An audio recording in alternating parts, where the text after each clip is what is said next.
Hey guys, Morphologist here, and welcome back. So, I need to get this off my chest because I am very upset with what has recently transpired in the Starcitizen community surrounding the upcoming Citizencon for this year.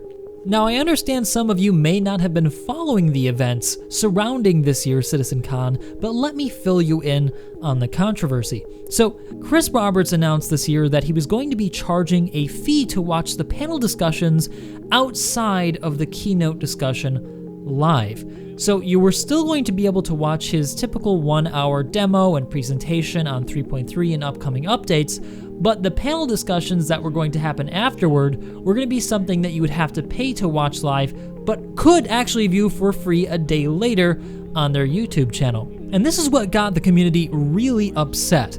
A lot of people view this as another cash grab by Chris Roberts to get more money for the project, stating that, well, they've already earned around $200 million from backers. Why are they not using the money from that pot to fund Citizencon? Now, this is the part I wholeheartedly disagree with, completely, and here's why. If they are to be expected to take the money out of the game's development towards these sorts of events, they're going to have less events or less events with lower quality, because that money, as everyone knows, should be going towards the game's development.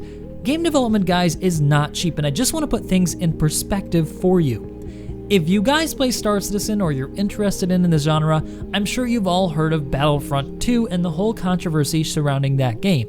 Well, do you want to know what the budget for that game was outside of advertisement cost? $250 million. And we all know the scope that that game had. Nothing near what Star Citizen is trying to accomplish. So it's no surprise that they wouldn't want to use the money from that pot to go towards having these sorts of events, because they want to have more of these events, because it's an opportunity to interact directly with the community face to face, and it's an opportunity for us to ask very important questions.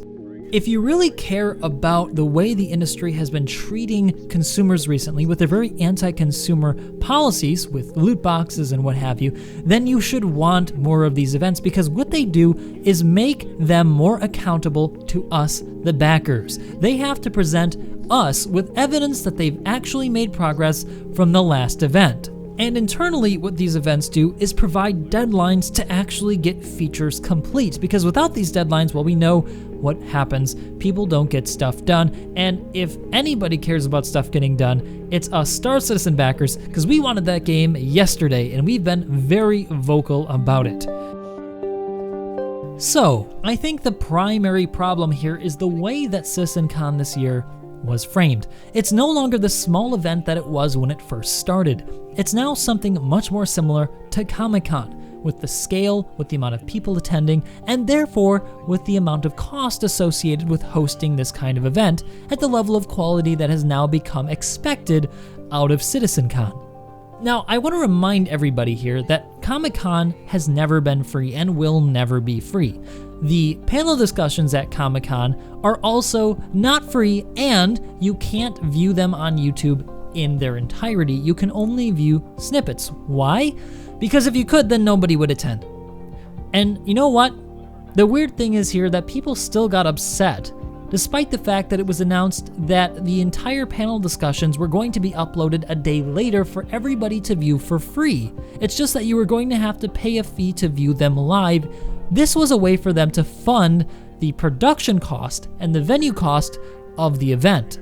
Now, if you're on the other side of this issue and you strongly disagree with me, I'm sorry. I hoped that I could try to convince you with this video.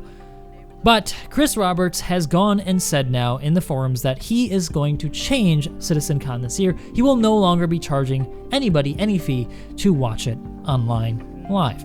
So you're going to be able to watch it no matter if you pay money or not. You just need to have a Star Citizen account. Frankly, guys, I think for those of you who complained, you should feel ashamed. At least Chris Roberts had enough integrity to admit that the reaction by the community was more than he expected, and that he was going to go back on his decision. The only thing left then is for those of you who were on the other side to ask the question to yourself, do I have enough integrity to admit that I might have been too harsh on him and also might have been wrong? But what do you guys think? Let me know down in the comments section below. And if you like me, you'll like the video, if you like my content, make sure you hit that like button and subscribe. It really helps me out and the channel. If you guys want to see some more content on Star Citizen, it will be forthcoming. Other content also on other games will be coming as well. I've just been really excited for Star Citizen because Citizencon is coming up and 3.3 is just around the corner. Anyway guys, this has been Morphologist, and I'll see you around the verse.